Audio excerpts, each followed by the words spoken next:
A Grã-Bretanha, né, foi a pioneira na Revolução Industrial. Então ela tinha um know-how, né, com essa parte de desenvolvimento, tanto de ferrovias como na indústria de uma maneira geral, muito grande, né? E os grandes empresários também estavam situados lá, né? O século XIX é conhecido como o século inglês. Estamos na Estação da Luz porque essa estação é uma ótima representação da parceria entre o Reino Unido e Brasil. A estação em si foi construída na Escócia, na cidade de Glasgow, e foi reconstruída aqui. E também é um grande símbolo da importância da estação e da ferrovia para a economia de São Paulo, a economia do país. A importância que teve a ferrovia na formação de Santos e no desenvolvimento de Santos, no desenvolvimento do Estado e até do Brasil, ela é fundamental, tanto socialmente quanto economicamente. Foi uma ruptura entre um Brasil rural e um Brasil industrial. Muito importante para o avanço econômico do país e possibilitou a transferência de tecnologia do Reino Unido para o Brasil. A maior contribuição que eles deram foi justamente na técnica e na engenharia que eles utilizaram para romper essa dificuldade, esse desafio que é romper a Serra do Mar, transportando carga e transportando o futuro do Planalto Paulista por ali, né? A iniciativa da construção da São Paulo Railway nasce da iniciativa do Barão de Mauá. Ele percebe que o eixo econômico, né, e com o café ia passar da região entre Rio e Minas, né, para São Paulo. A ideia era ligar o Porto de Santos ao início da zona produtora. Então estabeleceram a cidade de Jundiaí como ponto final da linha.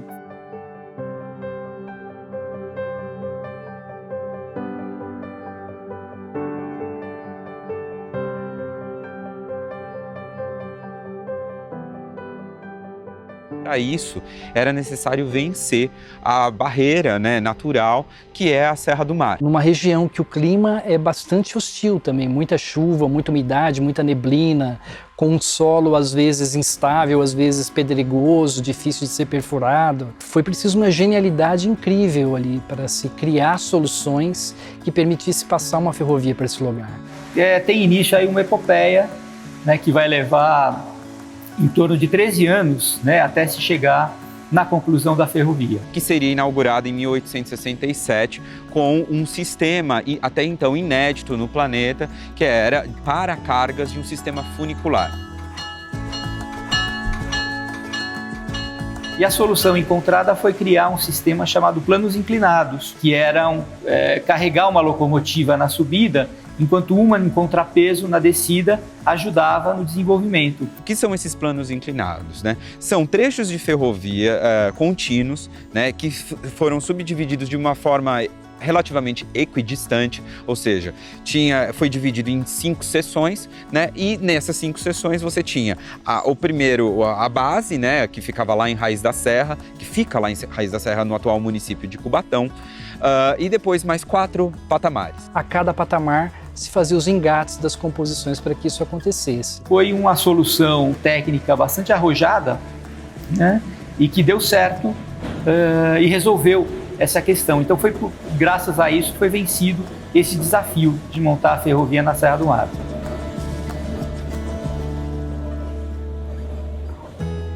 São Paulo Railway foi inaugurada em 1867. O Mauá já não participava mais da comissão, então ela se tornou uma ferrovia totalmente britânica, né? E o fato de ter vencido a Serra do Mar, né, esses 139 quilômetros entre Santos e Jundiaí, né, passando pela Serra do Mar, garantiu a São Paulo Railway o monopólio do transporte ferroviário e vai determinar o desenho da malha ferroviária de São Paulo. É a partir da São Paulo Railway que outras ferrovias, se utilizando da possibilidade de escoamento até o Porto de Santos, vão se conectar à São Paulo Railway. No fundo, o que nós vamos ter é quase uma mão espalmada no estado de São Paulo, em que a São Paulo Railway é quase como o antebraço, e a partir desse ponto de conexão, que seria como São Paulo ou Jundiaí, outras ferrovias vão se espalhar, vão se estender pelo estado de São Paulo até as suas fronteiras. Isso vai garantir para ela, nos 90 anos que durou a concessão, de 1800 56 até 1946, um domínio completo. Foi a ferrovia mais bem sucedida,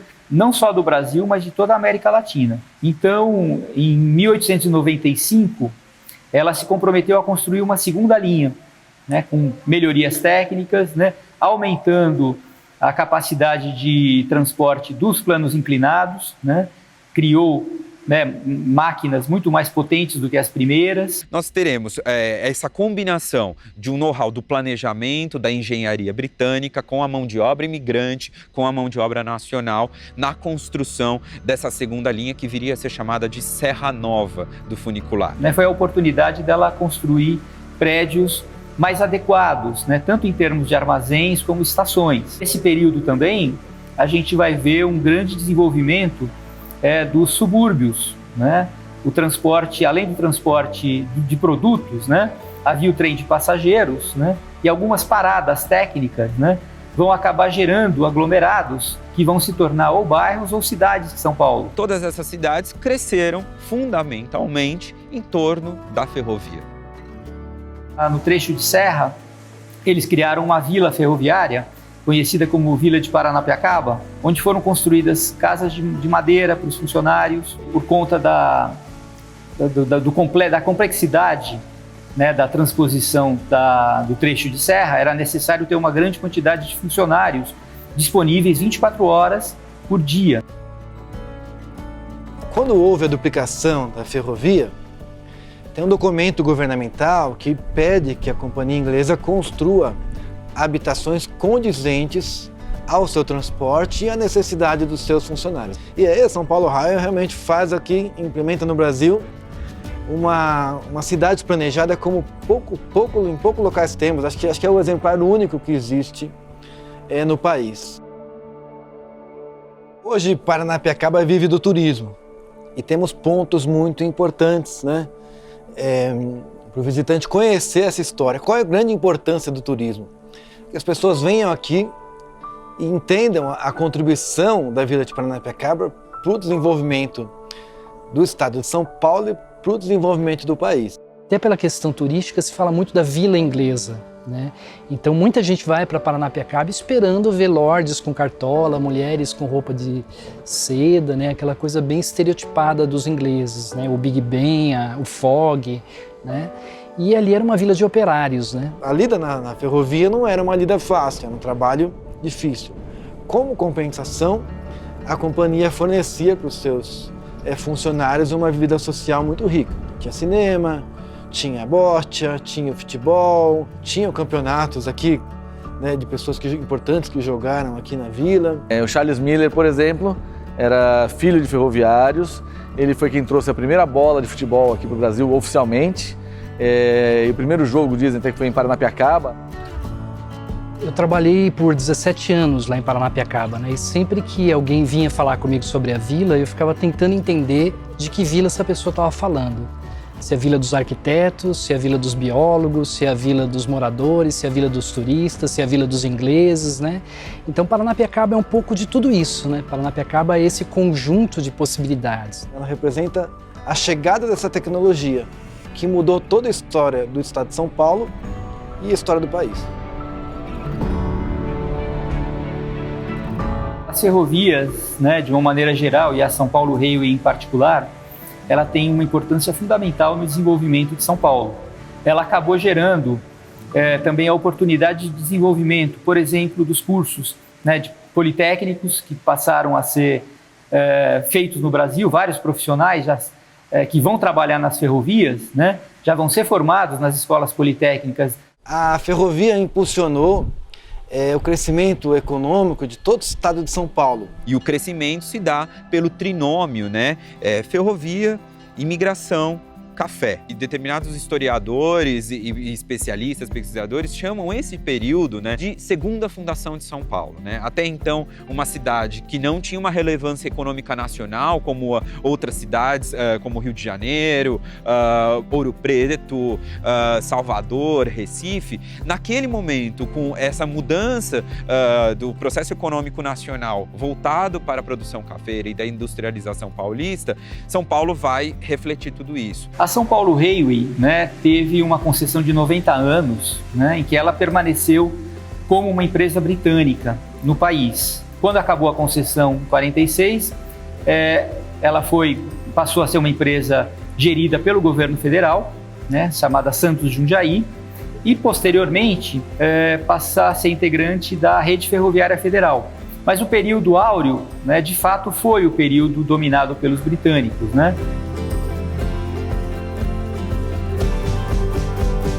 A estrutura original da ferrovia serve ainda hoje como a plataforma de transporte de passageiros em São Paulo e o entorno. Não deixa de ser muito interessante ver o contraste, né, entre as estruturas antigas erguidas a partir do conhecimento, do know-how britânico, com a mão de obra trabalhadora nacional e imigrante, combinadas às novas máquinas, né, do século XXI, que são os carros de passageiros da CPTM.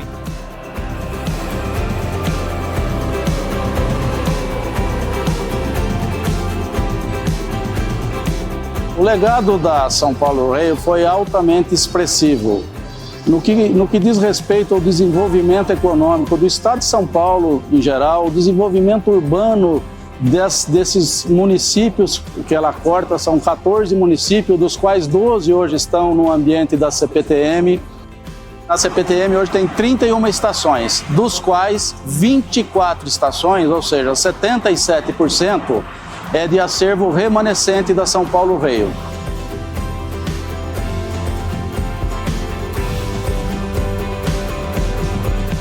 Um legado de engenharia, de arquitetura, de projetos, pela capacidade dos profissionais e as soluções que impuseram e conseguiram à época.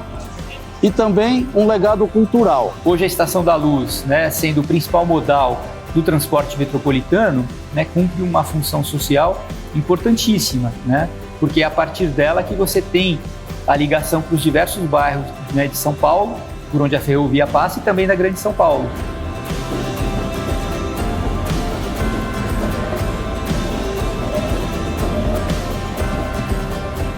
São importantes marcos arquitetônicos, né, de uma arquitetura que foi transportada para cá, né? Havia manuais de como cuidar daquelas estações, como fazer a manutenção. Então os britânicos tinham um cuidado com o patrimônio, né, que é admirável. É importante ressaltar, né, como a ferrovia, a inteligência da implantação da ferrovia, né, e a permanência dela, né, do prédio, né, como um legado que até hoje mantém a sua função social. Mudaram, claro, o tipo de transporte, né? Hoje é um transporte rápido, né, um transporte metropolitano, mas não deixa de ser a continuidade, né, em função das mudanças que vão ocorrer ao longo do século XX e século XXI.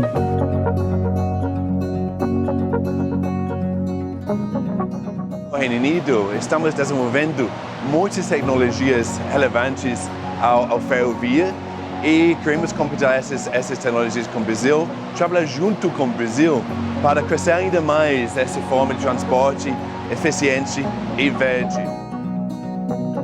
Hoje o Reino Unido se orgulha de ter um dos sistemas ferroviários mais seguros e mais avançados do mundo, sendo este um setor hoje de grande prioridade, né? Continua sendo um setor de enorme prioridade para o Reino Unido e hoje é objeto de um grande pacote de investimentos, de melhoria e de aumento de capacidade. Nesta década, o setor ferroviário terá um papel extremamente importante para endereçar alguns dos grandes desafios globais da atualidade. Tais como as mudanças climáticas, a digitalização cada vez maior nos setores produtivos e, obviamente, o aumento populacional. Então, hoje, o Reino Unido, seguindo o seu pioneirismo e a sua tradição de inovação no setor ferroviário, o vê como uma plataforma de se atingir esses objetivos e endereçar esses desafios globais.